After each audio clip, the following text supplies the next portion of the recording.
Dalawa kami. Oo. Pag every time na may ganito, attendance lang kami, ito yung ako. Ah? Kasi nga, ang Ganon? alam nila daw, si Ate Mel. Oo. Eh, dapat sabihin. Oo. Panday?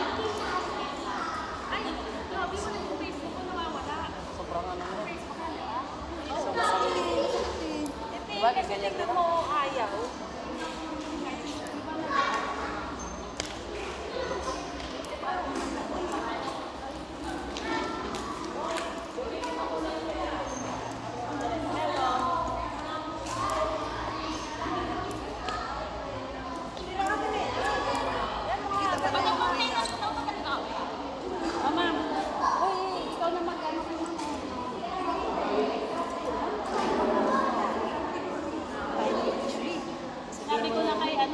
Nagpipag-upal mo naman ako. Sinabi ko na kay Marieta. Sabi ko, sabi ko kay Marieta, huwag ka na akong maalas na ako nga ako. Dalawa kaming butik, ang ilalim ka ako. Dati isa ngayon, dalawa. Siyempre, iba impact sa akin nung mababa na ako kasi ikaw lang daw kinikilala. Ay, ako marunong. Nalad ka ba? Yan yung nakakilala.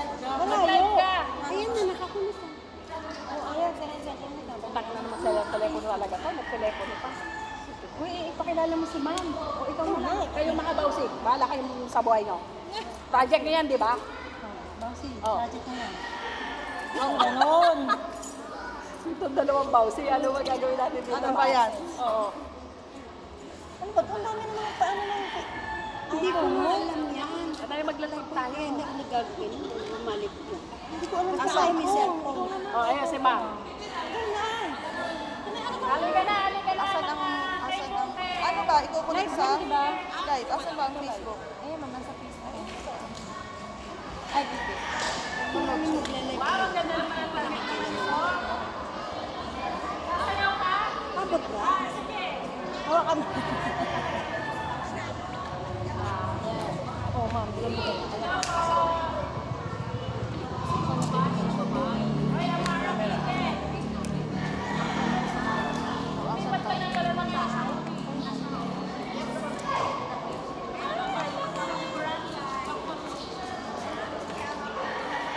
Saan ang bakuna yan? Sinabi ng... Mara! Ito na makuha natin.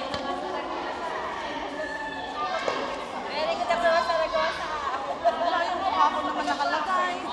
Kaya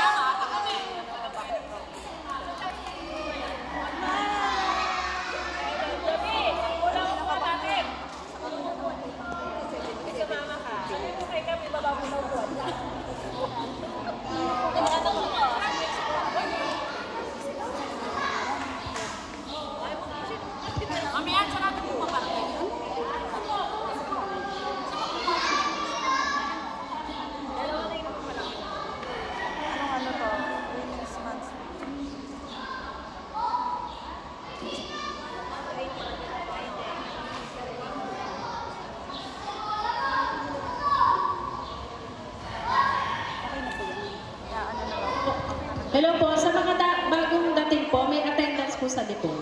May pakapot po yan. Abot kaya yung hukay ko ng barangay. Parang hindi ako. Loading ka.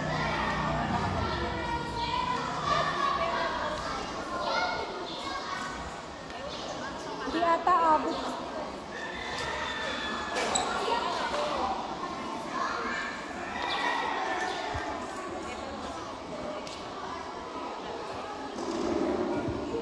Mag-umpisa na po tayo. Ay. Madam Nita. Madam Nita.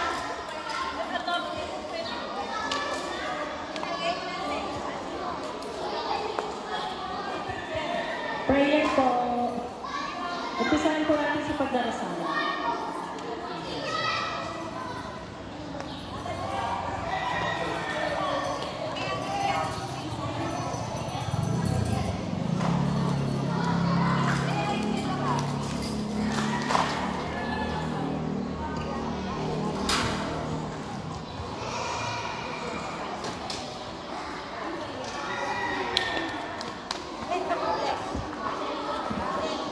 Mga magandang hapon po sa ating lahat.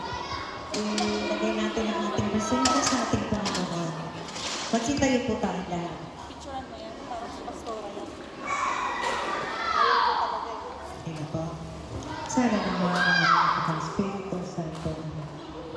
Panginoon, magandang hapon po sa araw na ito.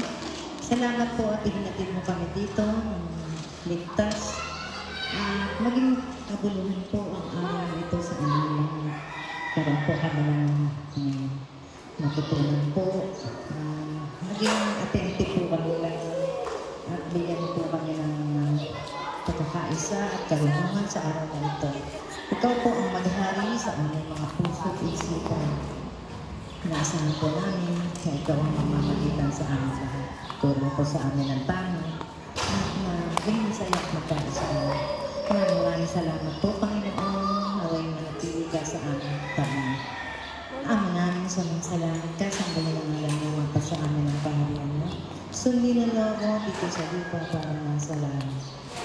Ang aming kakanin sa araw-araw at patawarin mo kami sa aming mga sala para na pagpapatara namin sa pagkasasa na napagpag mo pagpulog sa tukso at iadyan mo kami sa lahat ng gusto namin. Panginoon, maraming salamat po sa mga taong namumuno nitong araw na ito. Maray, at mabanayan mo po sila at patuloy na sasamahan. Maraming salamat po. Magandang hapon po sa ating lahat. Hello po, pinakikilala ko po sa inyo ang ating po PNP Bausi na si Ma'am Mayos at saka po si Ma'am Yabu. Magtapak po siya. Ayan. Magandang hapon po sa ating lahat. Good morning. Good morning. Tama nga naman, business to, no? Kasi livelihood po to eh. So sa business, kailangan lagi good morning. Ayan. So, yun po, ang isi-share ko lang po naman sa inyo, kasi yung iba naman po sa inyo, napunta na sa mga pa-seminar namin po ba? Tama po ba? So, familiar po ba kayo sa RA 9262? Alam po ba natin yung batas na yun? Violence against women and their children. Yan po yung batas na pumoprotekta po sa inyo mga karapatan bilang asawa, bilang girlfriend, bilang jowa, ano pa po ba? Iskabeche, kasama po ba doon? Yes. Yeah. So, sa RA 9262, pakapyawan ko lang po, meron tayong tinatawag na physical abuse. Ang physical abuse, yun po yung sinusuntok, sinasampat, sinasabunutan, kinukurot, tinatadyakan. Sa physical abuse, para makapagsampa ka ng kaso laban sa asawa mo or sa jowa mo or sa kahit anong tawag pa ninyo dyan, ay kailangan po meron kayong medical certificate. Ang medical certificate dapat po within 24 hours nakapagpa-check po kayo sa public hospital. Inuulit ko po, kailangan po public hospital, hindi po pwedeng private. Kasi ang private, ang sabi nila, pwede daw pong bayaran yun.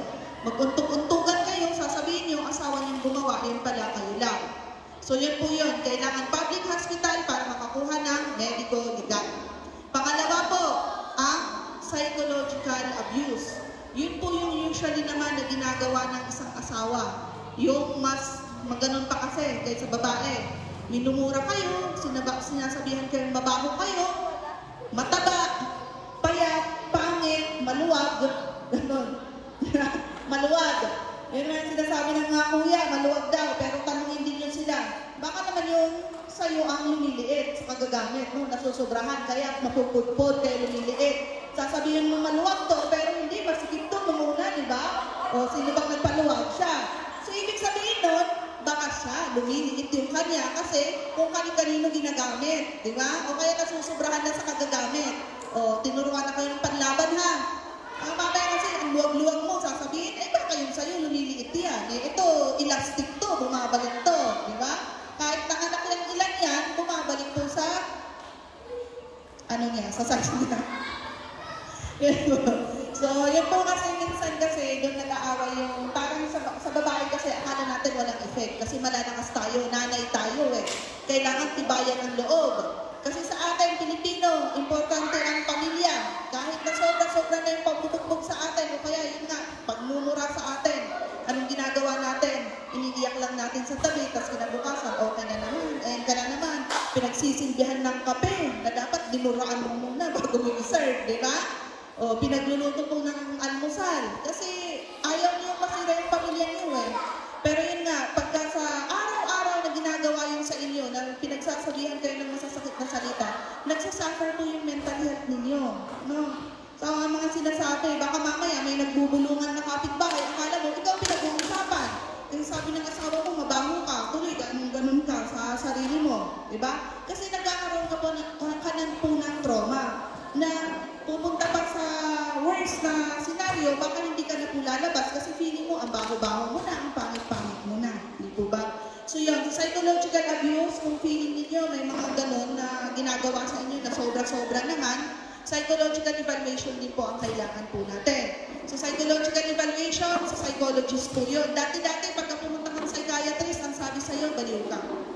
Hindi po ba? Pero hindi po. Kailangan din po natin sa mental health po yun, yung mga nakaranas ng trauma, mga nai-stress ng sobra-sobra, kailangan po ninyo yun.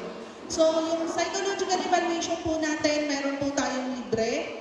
I-refer po namin kayo sa DSWD. DSW, i-refer po kayo sa Mandaluyong. Unang session po, dadalhin po kayo sabay-sabay ng sasakyan ng munisipyo. Pangalawang session, ipapakiusap po natin sa barangay na nakakasakop sa inyo. Para libre po, wala po kayong babayaran. Ang iintindihan na lang po ninyo is yung pagkain po ninyo. No? Usually po ito ginagawa sa mga, yun nga, sa mga asawa na nanatroma o di kaya sa mga bata na nagkaroon ng trauma o yung nagawa ng ibang pang-aabuso. Kaya yun namin dinadala. Kasi ang psychological evaluation, ito yung isang ebidensya na hindi mo pwedeng questionin. Dahil sa utak na po natin yan. Doon po nakikita yan or doon yung examination niya is sa utak po talaga. So hindi mo pwedeng sabihin na gawa-gawa lang ng tao na nagbabaliw-baliwan lang po siya. Hindi po yun. So anong pangatlo? Nasakop ng RA 9262. Yung mga hindi sinusustentuhan ang mga anak to. Meron po ba dito? Ito, mataba-taba to sigurado. Sagana sa sustento yan. So yan po, sa sustento naman po, pwede naman pong magharap sa barangay once lang po. Once lang. Kasi baka si lalaki, hindi niya alam, may anak pala sa babae. Di po ba? Para at least maipaalam na, kuya, anak mo to sa kanya. O, ikaw, magsusustento ka ba o hindi? Ganon. So once lang po ha, once lang po sa barangay na pwede mag-usap. Susunod po, masunod man yung usapan nila sa barangay o di kaya hindi po nasunod yun, ang tuloy po nun isa, malolos na po, RTC po. Hindi na naman po hinahawakan po ng pulis. No? Kasi baka akala na makikishare kami sa sustento. Hindi po. Pero ito po, sa malolos na po. Diretso na po kayo sa family court, tuturuan po kayo kung anong gagawin ninyo. Kung sigurado po ba kayo na kayo po ay magsasampa po ng kaso. Yun po yun. Dadalhin niyo lang po ang birth certificate ng bata. Kailangan sa birth certificate, ang nakasulat naman mo na tatay ay kung tatay ay si Pedro, dapat Pedro ang nakasulat doon. Baka naman Juan ang nakalagay sa birth certificate. Hindi po pwede yun. At saka isa pa po, medyo mahirap po kung sa birth certificate walang nakalagay na tatay. Magpapa-DNA pa po kayo. Medyo mahal siya. Kaya yung sinasabihan ko, yung mga kabataan, pag kayo ay nabuntis, kung sinong tatay, palagay na ninyo, pa-acknowledge po ninyo. Kasi hindi natin alam, baka maging presidente, yumaman, nanalo sa loto, paano po mapahihingan ng sustento yung bata. So yun, karapatan po kasi ng bata yun, na mabigyan siya ng sustento ng tatay po niya. Yun po, oh. So ilan na po?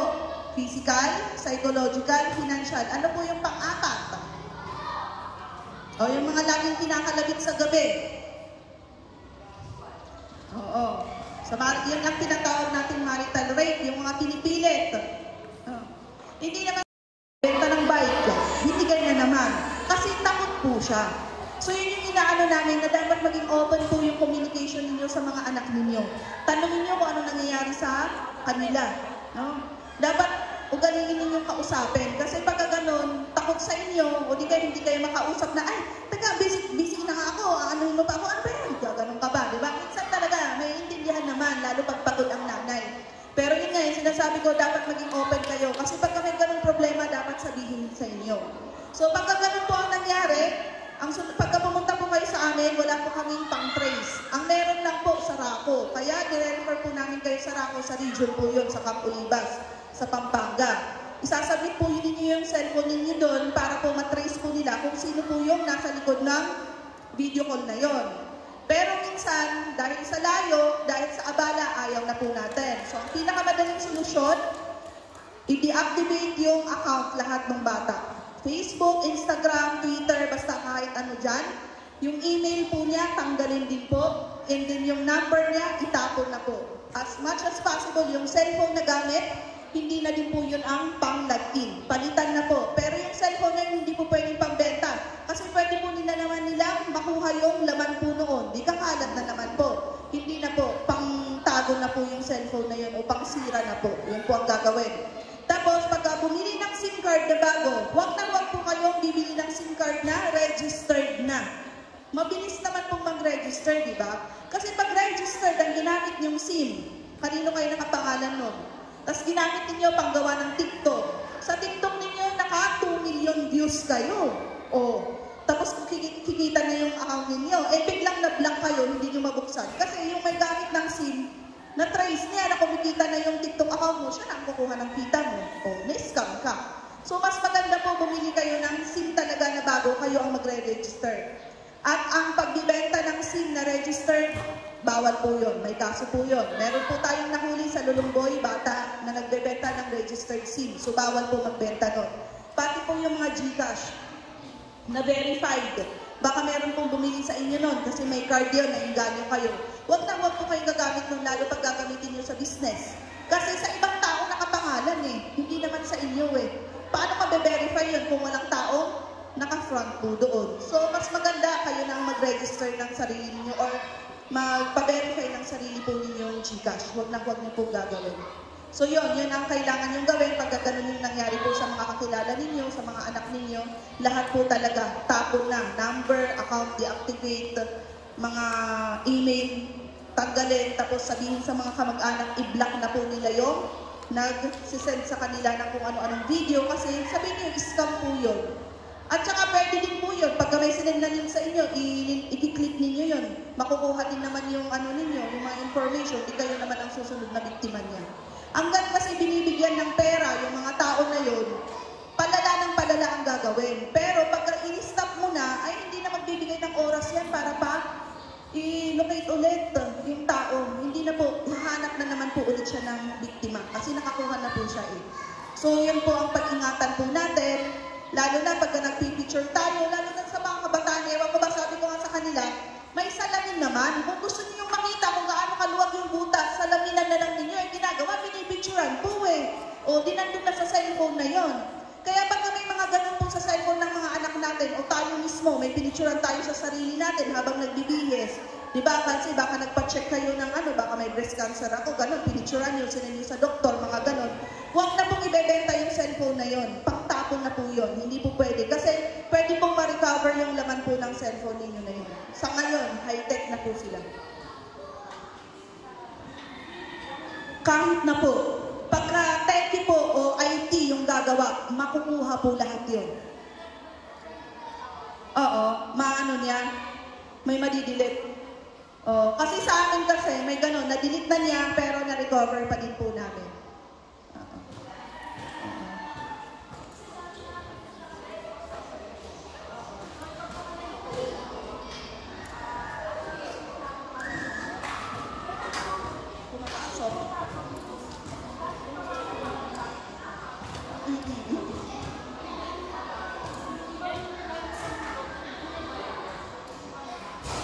Sa'yo, inaano?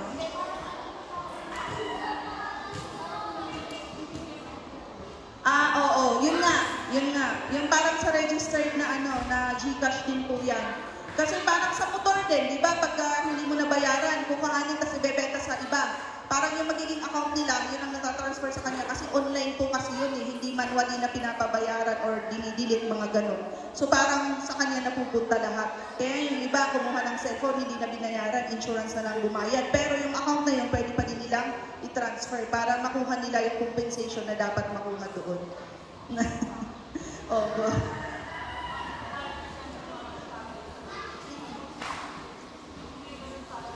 Opo. Wala pa din po. Kaya sabi mo, talagang security natin, mas maganda pa, mag-passbook pa ulit tayo kaysa mag-online banking. Hindi po kasi natin alam Mas maganda yung manual na lang natin na anuhin sa bangko. Huwag na kayong mag-online. Kasi pag ganawa wala yung cellphone talaga. Wala po talaga. So, yun lang po ang isi-share ko sa inyo. Kasi mag-ano pa kayo eh, parang medyo makulimlim yung panahon. So, Happy Women's Month po sa ating lahat. Sana hindi po kayo naglaba at naghugas ng pinggan ng isang buwan. Bumawi po kayo, no? Hanggang 31 po ang Women's Month. Bawin niyo po yung isang linggo ninyo. Ay, sabi ni Ma'am, hindi po ako kasi Women's Month na yun. Araw ay 1 po ngayon. Kaya dapat di ako maghugas ng pinggan, maglaba. So, yun lamang po. Magandang hapon sa ating lahat.